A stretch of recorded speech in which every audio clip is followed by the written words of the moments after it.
Top quality और consistent performance के लिए सिर्फ सिल्वर पंप नाम याद रखना।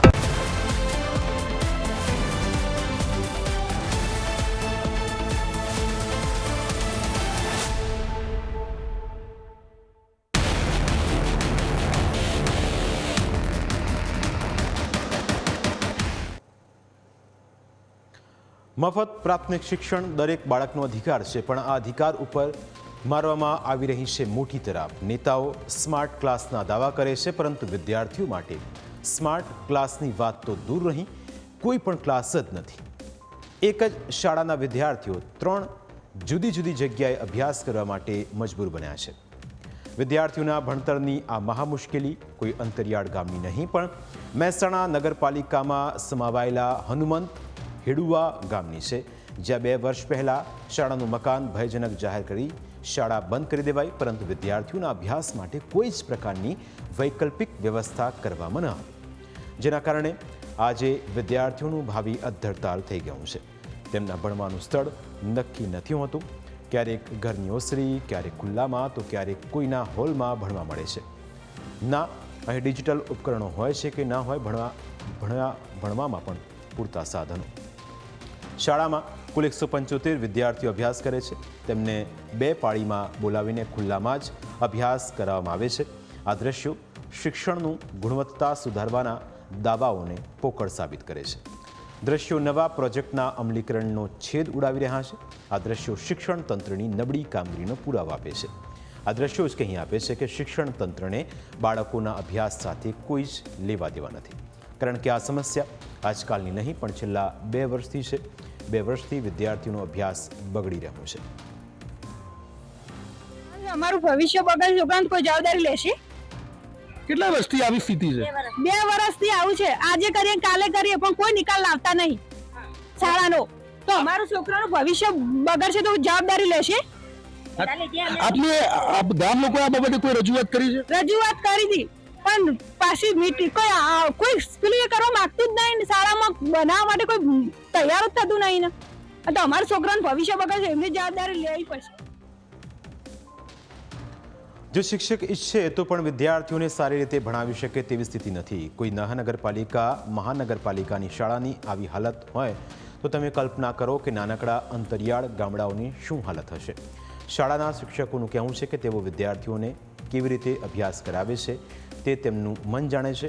આવી સ્થિતિમાં વિદ્યાર્થીઓને અભ્યાસ કરાવવો મુશ્કેલ છે। આ બાળકોને અભ્યાસ કરાવીએ છીએ કારણ કે બીજી કોઈ તો વ્યવસ્થા થઈ શકે એમ નથી। બીજું કોઈ ચાર્ટ મોડ્યુલ ના હોય તો રાખવા ક્યાં એ સવાલ છે। ટેબલ જ હોતા નથી, બેસીને લખવું હોય તો પણ તકલીફ પડે છે।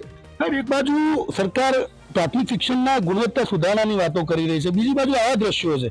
તમે કદાચ અભ્યાસ કર્યો છે તો આ રીતે નહીં કર્યો તમારા જમાનામાં, તો આવી આજની તારીખે આ સ્થિતિને શું કહી શકાય? આ એક અસાધારણ સ્થિતિ જ કહેવાય, કારણ કે અમે તો હવે આની સગવડ અમારી રીતે કરી છે, બીજી કોઈ સગવડ થઈ શકે એમ નથી।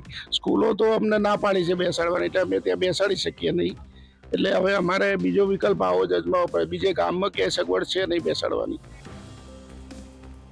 વાત ફક્ત મહેસાણાની જ નથી, રાજ્યના બીજા જિલ્લાઓમાં પણ સ્થિતિ ખૂબ જ કફોડી છે। વાવ થરાદ જિલ્લામાં સુઈગામ પાસે આવેલા નવાપુરા ગામની હકીકત પણ શિક્ષણ તંત્રને શર્મસાર કરનારી છે।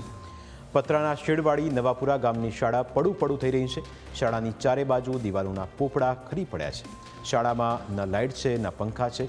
શાળાના 8 રૂમમાં તો બારી બારણા જ નથી। આવી સ્થિતિમાં માસૂમ બાળકો ભયના ઓથાર હેઠળ શિક્ષણ મેળવવા માટે મજબૂર થયા છે। કોઈનું સપનું ડૉક્ટર બનવાનું છે, કોઈને એન્જિનિયર બનવું છે, તો કોઈને વૈજ્ઞાનિક બનવું છે, પણ ખુદ શાળાની જ હાલત ખરાબ હોય ત્યાં વિદ્યાર્થીઓનું ભવિષ્ય કેવી રીતે ઉજળું બની શકે તે પણ એક મોટો સવાલ છે। આ શાળામાં 150 વિદ્યાર્થીઓ જિંદગીના જોખમે અભ્યાસ કરવા માટે મજબૂર છે। છેલ્લા 3 વર્ષથી શાળાના બાંધકામને લઈ રજૂઆતો કરવામાં આવી, પરંતુ આજ સુધી તેમની સમસ્યાનો ઉકેલ લાવવામાં કોઈ પ્રયત્નો કરાયા નથી। વિદ્યાર્થીઓના ભવિષ્યમાં જ તંત્રએ જાણે તિરાડો પાડી છે। શાળાના પરિસરમાં કાદવ કીચડનું સામ્રાજ્ય છે। શાળા સુધી પહોંચવું પણ વિદ્યાર્થીઓ માટે જાણે ચેલેન્જ છે। તેમાં સવાલ એ થાય કે શું મોટી દુર્ઘટના ઘટ્યા બાદ તંત્ર જાગશે? શું તંત્ર મોટી દુર્ઘટનાની રાહ જોઈ રહ્યું છે? કેમ તંત્રને બાળકોના ભવિષ્યની ચિંતા નથી? બીજી તરફ પંચમહાલના ઘોગંબા તાલુકાના રાણીપુરા ગામે પણ ઓરડાની અછતના કારણે વિદ્યાર્થીઓનું ભાવિ ધૂંધળું બની રહ્યું છે।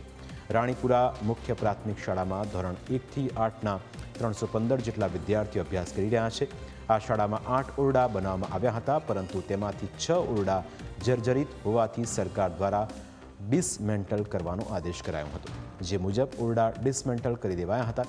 સાથે જ સરકાર દ્વારા અહીં નવા 8 ઓરડા બનાવવા એજન્સીને કોન્ટ્રાક્ટ અપાયેલો છે, પરંતુ એજન્સી દ્વારા છેલ્લા 3 માસથી બહાના બતાવીને કામગીરી શરૂ કરવામાં આવતી નથી, જેના કારણે વિદ્યાર્થીઓને શાળાના અન્ય ઓરડાના ઓટલા ઉપર અથવા એકસાથે 2 ધોરણના વિદ્યાર્થીઓને બેસાડીને અભ્યાસ કરાવાય છે, અથવા વિદ્યાર્થીઓને બહાર ખુલ્લામાં બેસાડીને અભ્યાસ કરાવવાની ફરજ પડી રહી છે.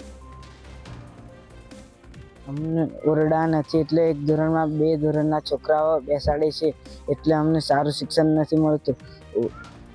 અમારી શાળાથી એ માંગણી છે, ઓરડાઓ બનાવી આપો. નવા ઓરડા જોઈએ છે, તેથી બનાવી આપો. સરકાર શ્રી દ્વારા ટેન્ડર મંજૂર કરી અને જે તે કોન્ટ્રાક્ટરને આ કામ સોંપણી કરવામાં આવેલ છે, પણ કોન્ટ્રાક્ટર દ્વારા કોઈ પણ કામ કરવામાં આવતું નથી, જેથી અમારા ગામ લોકોની એવી માંગ છે કે આ ટેન્ડર ચેન્જ કરી અને જે તે બીજી પાર્ટીને આપી અને અમારા ઓરડાનું કામ વહેલી તકે ચાલુ કરવામાં આવે એવી અમારી માંગ છે. વિદ્યાર્થીઓએ શિયાળો તો જેમ તેમ કાઢી નાખ્યો, પણ ઉનાળાની ગરમી કેવી રીતે સહન કરશે તે પણ એક સવાલ છે. વિદ્યાર્થીઓ પર આ અત્યાચાર નથી તો શું છે? કેમ કે શિક્ષણ તંત્ર વિદ્યાર્થીઓના અભ્યાસને લઈ ગંભીર નથી. આ બાબતે જ્યારે શાળાના આચાર્યને પૂછવામાં આવ્યું તો તેમણે શું કહ્યું તે પણ સાંભળો.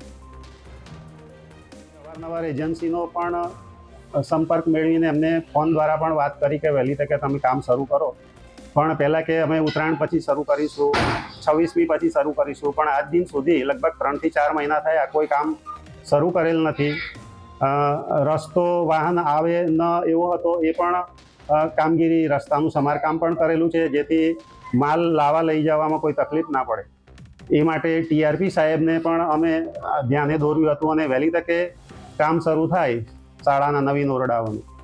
તો એમને પણ રજૂઆત કરી, એમણે પણ એજન્સીને અવારનવાર ફોન કરીને રજૂઆત કરી, પણ આજ દિન સુધી કોઈ કામ શરૂ થયેલ નથી.